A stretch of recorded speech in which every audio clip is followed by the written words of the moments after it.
Welcome guys back to the campaign of Ultimate Admiral Age of Sail. We're going to be playing the Battle of Bunker Hill here against the British, the first major battle of the American Revolutionary War, and our destiny stands on this hill. In other words, if we lose this fight, we lose the campaign. We've got some wooden barricades to our left, we've got more Patriots joining us in battle, and the British are bombing the town of Charleston mercilessly. The British regulars are going to begin landing, and then they're going to advance. We're low on numbers and supplies, so we've got to stand in front of the strongest army in the world and hopefully beat them. Now, of course, the real battle of Bunker Hill, the Patriots lost. However, despite losing, it was pretty much a Pyrrhic victory for the British, and they lost a tremendous amount of their officer class during that first battle. A lot of really good British officers killed. So hopefully we can do the same here. Maybe not win the battle, but at the very least really put a fight up to the English. Show them that we're not to be trifled with. I'm going to put that guy there, and I'm bringing up Wilcox over here. Another good patriot, and really I just want to stand amongst the rest of the men, so pretty much stand near the trenches. Well, really not trenches, they're more breastworks. Nonetheless, I want to be on top of this hill for each and every attack. Now, we do have these guys on the left side, but I'm actually going to let the British advance, because as you can see, they're pushing forward with some regulars. I'm not going to leave this position. In fact, I'm almost tempted to reinforce it with Wilcox here, but it's not an essential position, so we're going to kind of ignore reinforcing it for now. Our men will start firing as soon as the enemy comes into contact, but as you can see here, unfortunately, the rifles we're using, the Sea Service percussion rifles, they don't reach as far as the British rifles do, so we might need to take a few shots here before we can do much of anything. I wonder if no, we definitely don't have any ship, but we do have advancing infantry, and these guys we're going to put over here in the trees and hopefully get some flanking shots on the enemy. They're really bombarding this area pretty heavily. Now, I'm targeting mostly Madison, these units here, and I think we should keep that up. Oh, look at that. Beautiful. Taking out groups of the British line infantry is definitely the way to go here. They're going to be the most dangerous part of this battle. Actually, the Grenadiers are going to be the most dangerous part of this battle. But as you can see, I mean, they're getting naval support. They're getting a bunch of infantry support. This is definitely a battle made for the British, but hopefully we can turn the tide here. Go for it, boys. In fact, I'm going to order a quick march. I don't typically recommend a quick march because you're using up your unit's stamina pretty much. But in this case, I think it'll actually work out pretty well. And I'm hoping that these Patriots are better armed. No, they also have Sea Service percussion rifles. And that's because we didn't have enough money to purchase new rifles. We got some Kentucky rifles, but they're expensive, man. Very expensive. So we got to use these babies for now and hope that they get the job done. As you can see, there we go. Enemy is now advancing on our ramparts. Let's do it, boys. Open fire. Come on, Madison. Let them have it. This is America. Get out of here. Not too bad. Let's see how our regulars are doing here against that advancing British unit. I like that we put Locke right there. Not a bad position for him, although I wish that Lowe was also getting shots. Let's see if we can get Gibbs up here to do the same thing. All right, not bad. Also going to push Ellis forward. Why not? At this point, we'll have 4 units firing on shore, and despite having the percussion rifles, I mean, as long as we're in close, we're still going to be doing damage to this unit. So let's get to it. Like that. I wouldn't try to get into close combat with them. I think that's probably a bad idea, as the British regulars are pretty well trained, and they've got bayonets, and we do not. So that's one big reason not to get into close combat. Although it looks like shore might be about to break. Let's also keep our eye here. We've got to keep our focus here as well. Put Wilcox over there, but it looks like Gibbs and Locke are doing a good job at keeping the British back. The only concern here is that now the British have brought artillery here with Cumberland. I might actually take Thompson up here, up the hill, and try and do a charge. Even with clubs, you know, and the butts of your guns, you could still do a pretty nasty charge. But of course, I wouldn't chance it against the British regulars. Let him have it, Ellis. Commander Ellis is still doing just fine here. Of course, every single one of these commanders are taking a massive risk leading these men, as if this doesn't go properly, and if they are captured, technically, This is considered treason. There we go. A few British have actually led off the main path, straight off the main path, I should say, and are charging our men here, but we have managed to break them. I'm almost tempted to take this unit and move over here to the hill and assist our boys there. In fact, I'm going to take Ellis and move up here. All right, Thompson. Let's go. Go for it. I'm sending Thompson in. I'm hoping Shore doesn't get over here to support his friends, because that would be a problem. In fact, we might need to join this fight. Let me send Madison over here, actually, to attack ground. We just can't send men up there right now. We did manage to flank it. We did manage to rout the enemy, but now I just want to go for standard, you know, gunfire instead of an actual melee fight. Get Locke up there. And Wilcox. Looks like Nelson is charging here. And I'm not as worried about the British regulars as I am about their grenadiers. So as long as it's not grenadiers, I'll be somewhat calm.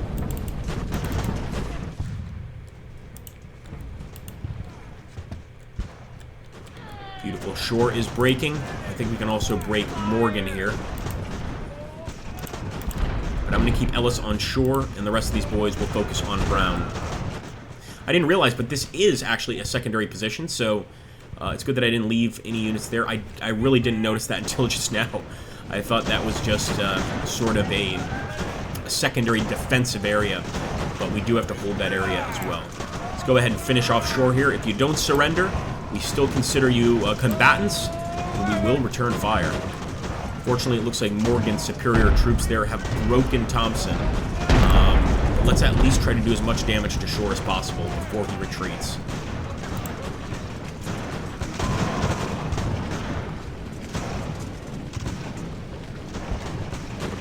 Good work, boys. Let's take a look over here. Back to the actual hill itself. Not bad at all. Madison's coming back for more.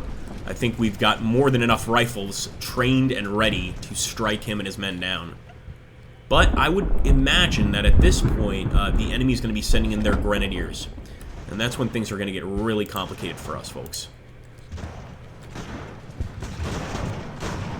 Probably better for us to actually get here in the woods to get that wood bonus. So let me do that. And we are already running, I believe. We're just very tired and, of course, getting flanked by the enemy ship there. Her Majesty's ship, Falcon. Go on, boys. Not doing any damage through there. Let's get Thompson over here and try to flank the enemy. And there's Madison, of course, coming back for more. We have to push Gibbs up a bit to take a shot at them, but I think it's absolutely worth it. If I wanted to be really crazy, I could send Locke out and try and storm their artillery. But I just can't help but feel that that's a little bit of a crazy idea and could result in our entire unit getting destroyed.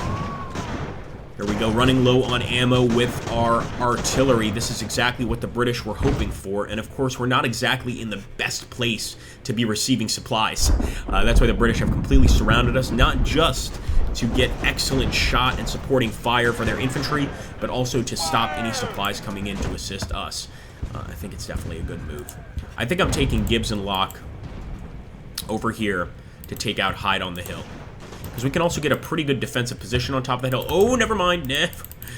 The second I think that it's a good idea, the enemy sends another unit, and in this case it's Isaacs, to try and stop us here. And it looks like we've got Madison down here. Also a problem. Let's return fire.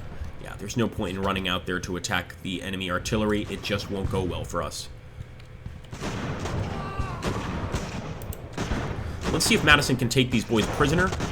Especially since Knowlton is nearly out of ammunition. Nope, Madison will not charge.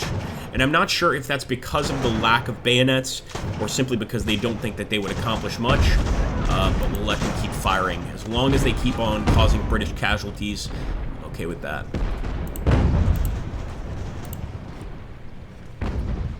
Forward!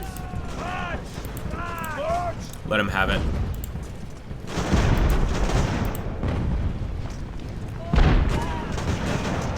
Artillery just scared off Gibbs, and see, even with 181 men, And even without advancing past the hill, the artillery still managed to really put quite a fright on us. So we're not in a position to counterattack at all. The battle, though, I mean, it's not technically going that quickly or that slowly, but it seems like with all these British attacking, I get the feeling that it's taking way too long. But that's what happens when you're on the defensive. You want the battle to end quickly so that you can go ahead and grab that victory.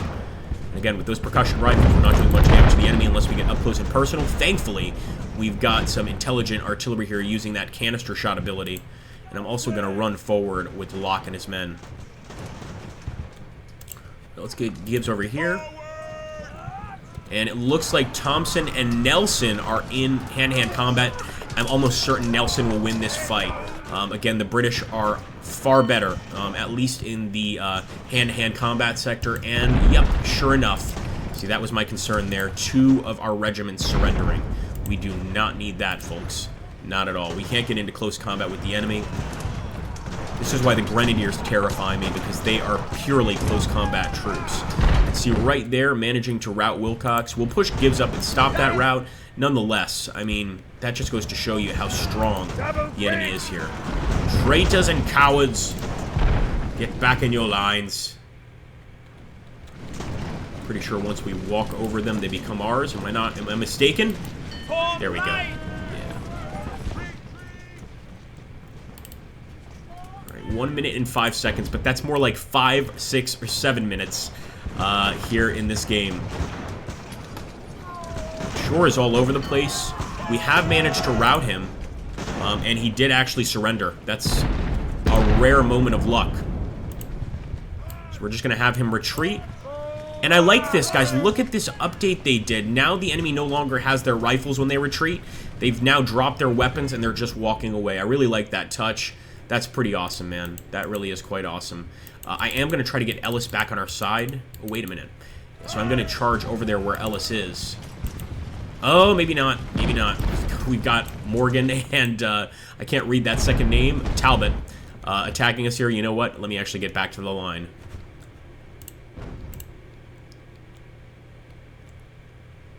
So far, they haven't tried to push again on the western flank.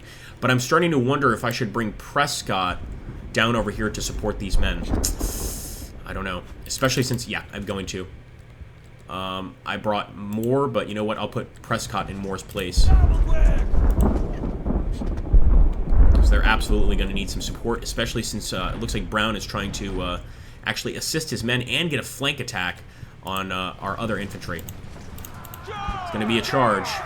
We have no choice. They are going to charge us.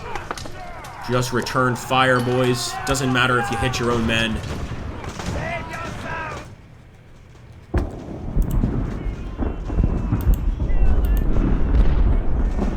Not at this point, anyway.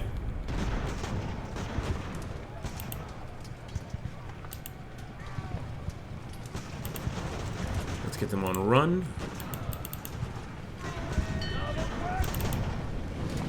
Third, Connecticut surrendered. That's not what we need. Once again, once we get over here, we can start firing at Morgan. I think it could be quite effective. The New Hampshire Regiment. All right. Open fire, boys. They must have better rifles here because the distance... Nope, still using the Sea Service percussion rifle. The distance is definitely greater there. Come on, Peter. Hold against Morgan. I know you men don't have bayonets, but you've got the will to fight, and good. Sure enough, we got Morgan to rout. It's a shame we didn't manage to get a unit to surrender, but better than nothing. And look at this. We've got Isaacs moving up. We should send Cole here as well, even though there's not many men in Wilcox or Cole's units. We absolutely need these guys to stop the English push. Fire down at Isaacs. Let's take a look here at this battle. And once again, Moore, I need you focused over here, son. I know there's friendly fire, but it's well worth it.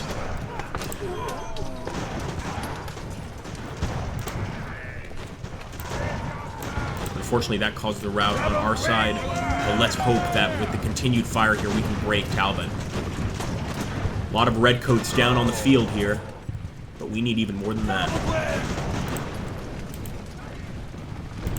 Come on, Locke.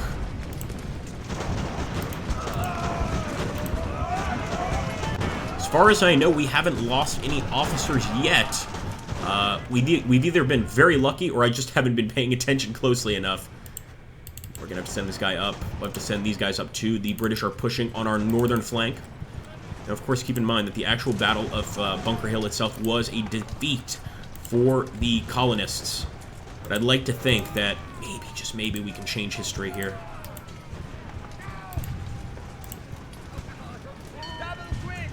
We don't need that. Locke just became a prisoner. I'm going to charge in there. We can't have that.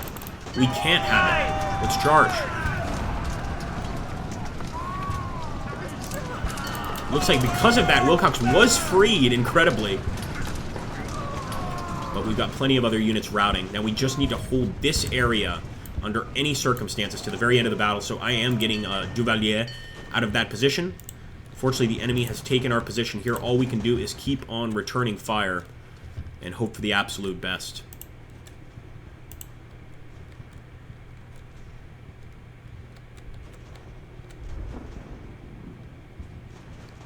I don't think we're going to be able to hold this area. We've got to put everything into Bunker Hill. So at this point, I'm just going to pretty much draw a square around Bunker Hill.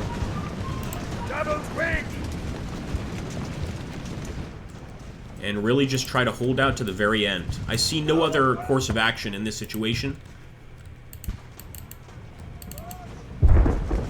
Boys, give him hell. Duvalier.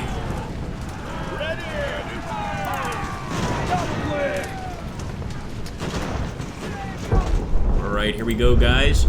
Getting more as well over here. Reed is so brave, but just not going to be able to do much, unfortunately.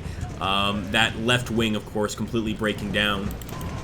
But anybody that is capable of fighting, anybody that's willing to fight, has to get to the very top of the hill and try and keep the English at bay.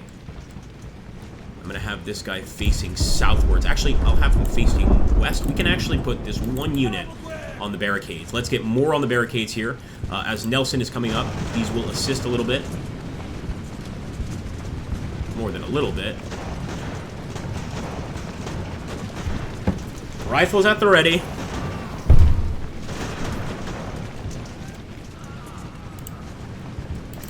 And let's see if we can grab Wilcox back here. Again, it's not going to be much, but maybe even a tiny bit of difference will help.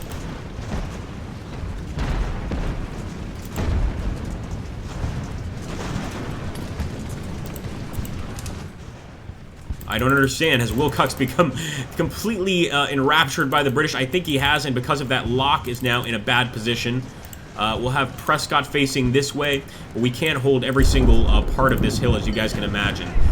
That's a rout on Locke's side. This is the beginning of the end, my friends. I'd like to still see the casualties at the end to see if they correspond at all to the actual Battle of Bunker Hill. But you can see that our boys can't seem to hold the regular British infantry attacks. And there we go. That will certainly be the end of the battle. Let's go ahead and fast forward here, as I don't think we even have any more units to continue. There we go, rear flanked. Prescott to the very end. And there we go. I'm pretty sure the campaign ends there. Of course, we could load the game again. Perhaps try to purchase some of those Kentucky long rifles. More of those Kentucky long rifles. We only were able to give them to one of our units. And maybe we would come out on top. Though I like to see using those old school muskets. I like to see what happens when they are, of course, actually used properly. Alright, supplies. We'll simply push these guys forward. And at this point, we're just waiting for the actual map to run out. The supplies can't actually attack or anything like that. So it's sort of useless to try. But what we will do is just march forward here, wait for that 10 seconds to wrap up, and take a look at the final battle casualties here. I'd like to see what battle comes after Bunker Hill. If you guys are enjoying watching these battles, then let me know by hitting that like button and dropping a comment down below. Again, I'm the kind of guy I like to show my victories and my defeats, but if you just want to see victories, sure, let me know, and maybe we'll just put up victories. I like to show both, and I think it's kind of funny when I mess up and you guys get to be privy to that embarrassment. So here we go. Time left 1 second. No chance that we can get back in 1 second. Let's take a look at the end battle casualties here. And let's take, okay, so 746 enemy infantry killed, 1,442 of our own killed.